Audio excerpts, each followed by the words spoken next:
Hey, what's up, guys? Thanks for tuning in. This is the $1,000 Dog Chirp Daily.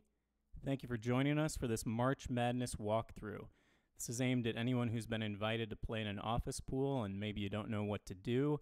If you haven't been invited, head on over to podcastrightnow.com, click on sports, and you can play with us. So basically, we're just going to walk through and kind of make our picks round by round and reason them out a little bit. So my first recommendation is to not do anything crazy in the first round. We're basically just going to pick all favorites.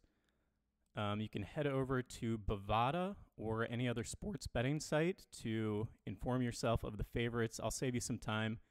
In the first round, it's all of the higher seeds except for the second game, where UCF is actually a small favorite over VCU. I think this is pretty much mandatory to play UCF here because VCU is better known as a basketball school.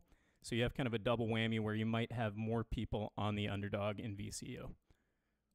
So we're just going to finish picking all the favorites for the first round. Again, not doing anything too crazy. There are going to be some upsets as we go through, but you're not going to pick them. So just go ahead and choose the favorites at every step. And it really is that easy. I want to thank FuelNibblers.com for sponsoring this year's March Madness pool.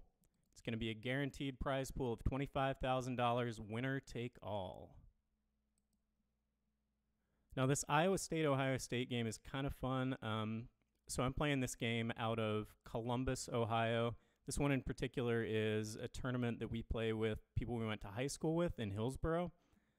So Ohio State is kind of a regional favorite. The team is not very good this year, but I think we're going to get a fair amount of sort of why not votes for Ohio State. So again, we get to choose a favorite and maybe be contrarian at the same time with Iowa State there. Continuing on, and feel free to interact in the chat if you guys have any questions.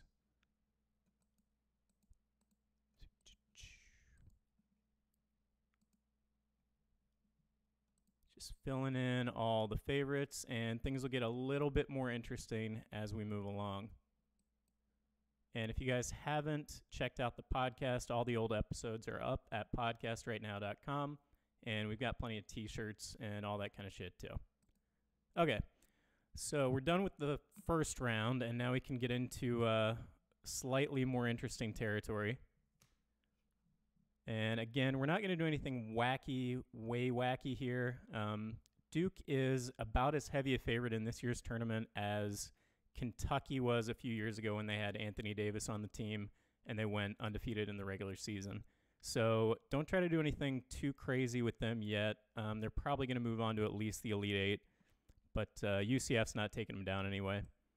Mississippi State, Virginia Tech is going to be kind of a toss-up.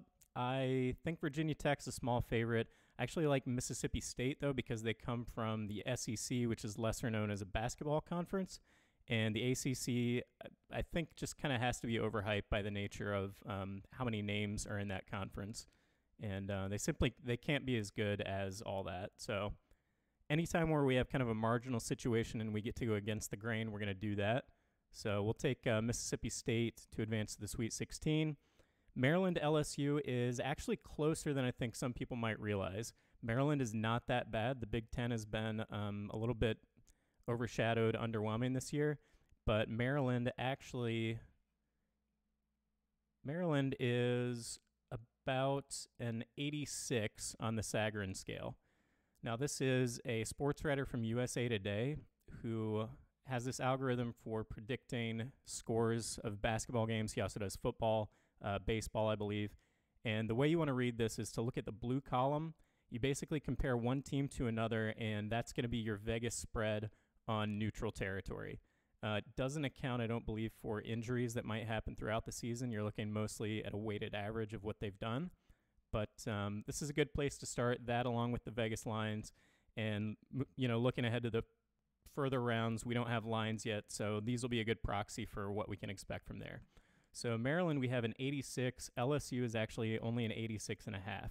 So I think this is a good situation if you want to start picking some upsets. You could go with Maryland here. The only caveat to that would be LSU is actually somewhat of a decent pick to upend Michigan State, I would say. Just for funsies, why don't we say Maryland here and Michigan State over Louisville? Louisville's probably going to be a popular upset pick here, and I wouldn't hate it. They aren't that good is the only thing. Historically, they've been a little bit stronger than what they are this year, and Michigan State, I think, is actually surprisingly good, a lot better than what people might think. So I'm not going to do anything other than advance Michigan State in that spot. All right, moving down to the West, we've got Gonzaga against Syracuse. Syracuse, again, historically a better basketball school than maybe they are this year.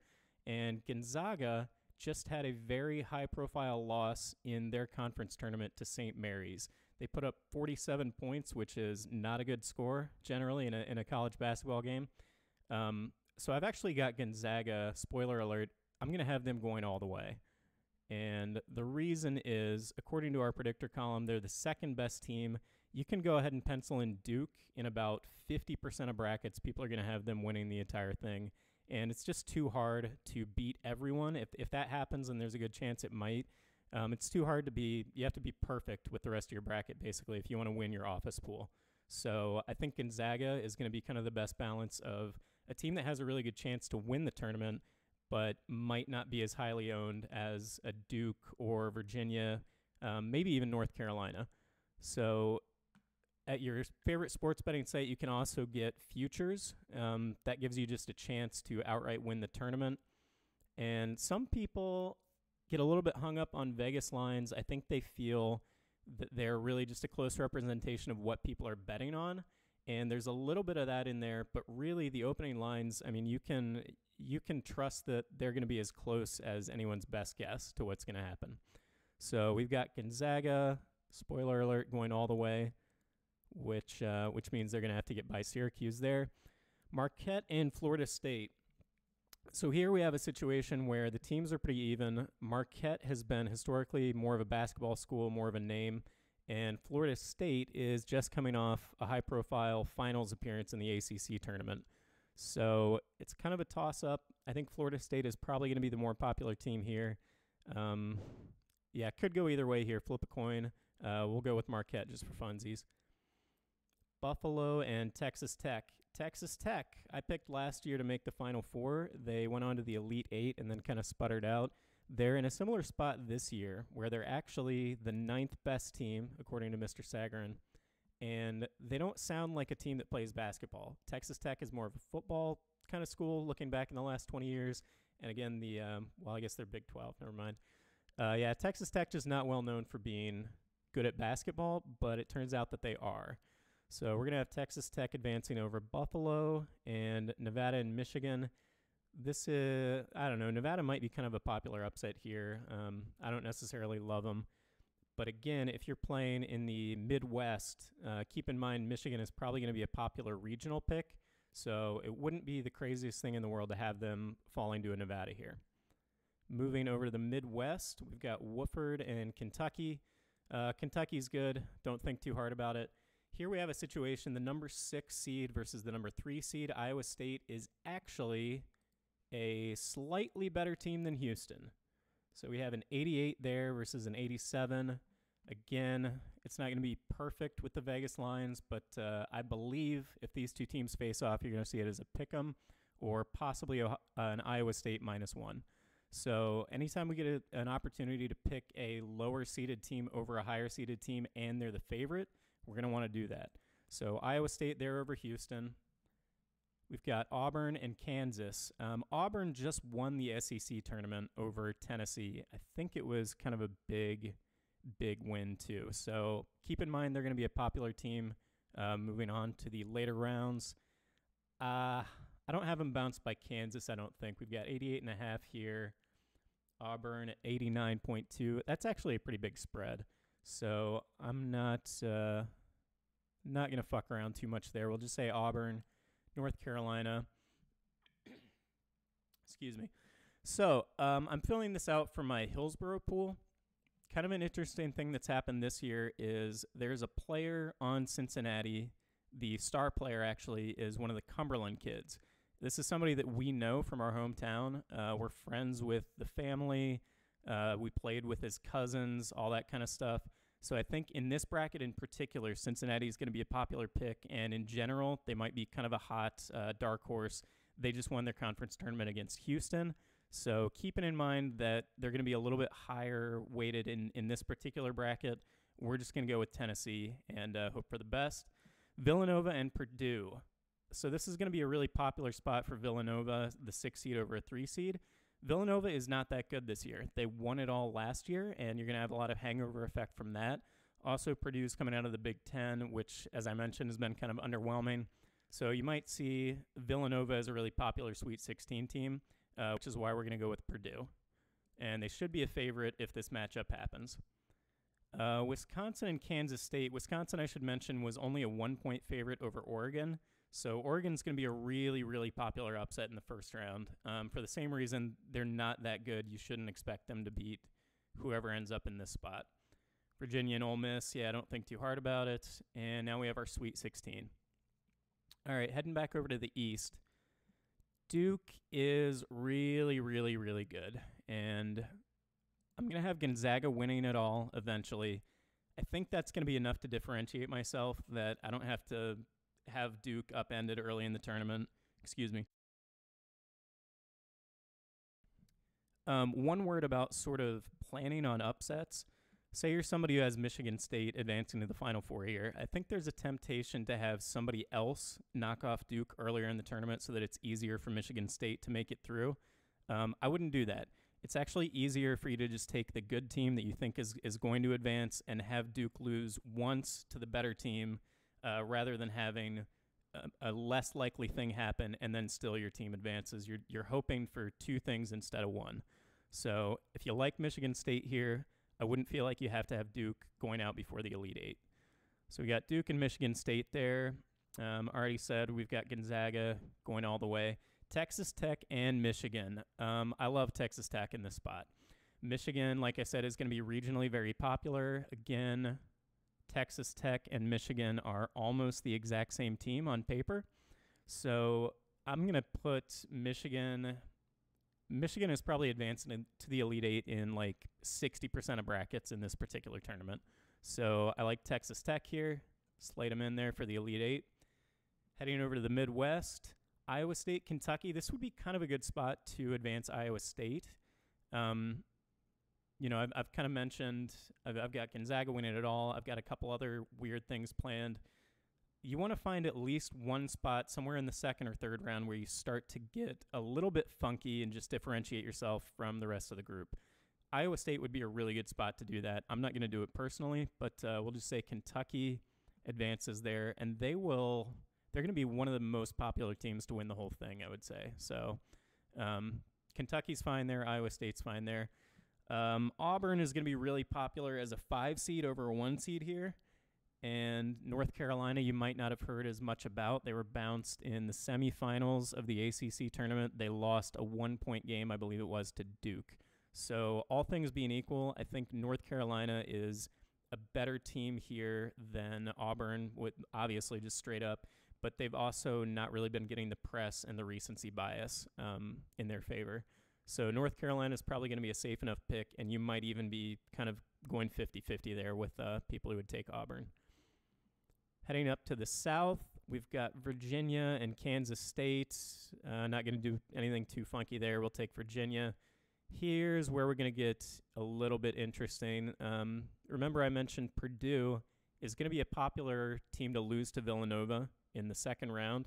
So anytime you can imagine that they're already out of everyone else's bracket, if you have a reasonable opportunity to advance them in yours, that's a good way of leveraging just, disparate outcomes. So in my bracket, I'm going to go with Purdue over Tennessee, and we're actually going to go ahead and slate them into the Final Four. Heading back to the East, Duke and Michigan State. Like I said, Michigan State would be a popular choice here for Final Four. I'm doing some different things. I've got Purdue in the Final Four. I've got Gonzaga winning it all. So I'm just going to play chalk here, and we'll put Duke in that Final Four. Again, remember, I have Gonzaga advancing, so there's a temptation maybe to make this kind of a soft spot.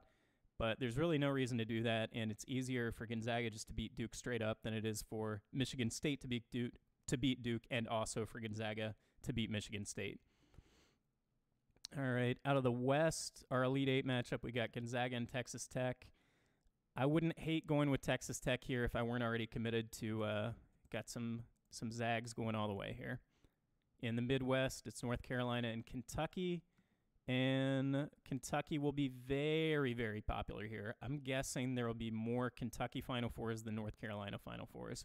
So maybe not, I don't know. But we'll take North Carolina, which will be, if those two teams play, they'll be about a 3-point favorite. So North Carolina there. And now we're down to our Final Four. We've got Duke versus Gonzaga, Purdue versus North Carolina.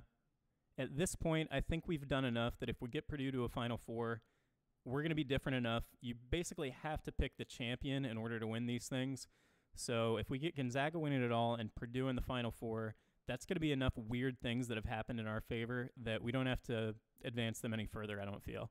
So we're going to say North Carolina over Purdue. We're going to say Gonzaga over North Carolina. And Gonzaga to win it all. In this format, you have to enter a final score of the finals game as a tiebreaker. No real thoughts on how to how to get to this number. I believe that those are both kind of higher scoring teams. 140 or so, I think historically has been about an average final. So we'll do something a little bit different, and we'll try to hit the low end of that tiebreaker. We'll just say 125. I would really just take 140 and then add or subtract anywhere from 120 to 160, and that's going to be reasonable. And we will call that a saved bracket. So if you guys want to play in our pool, feel free to copy as much of that as you want. I'm actually going to use a different sort of strategy in the Podcast Right Now pool, which if you guys want to join, head on over to podcastrightnow.com. Again, all the old episodes. We have some merchandise up there. You want to join the Patreon, just $1 a month makes us feel good. It'll get you a free sticker. All the archived episodes, and check out Rad Dad Redemption, our sister podcast. And yeah, if you click on sports here, you will be invited.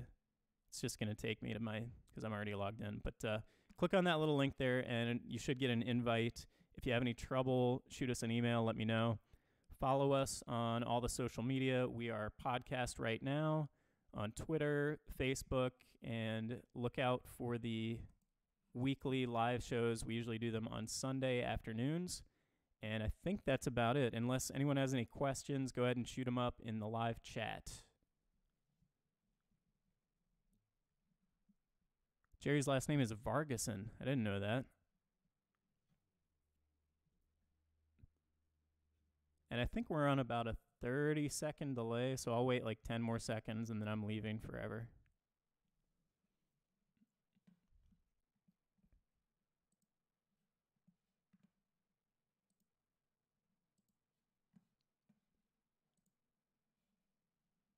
All right, guys. I love you very much. If you have any questions, tweet us at Podcast Right Now.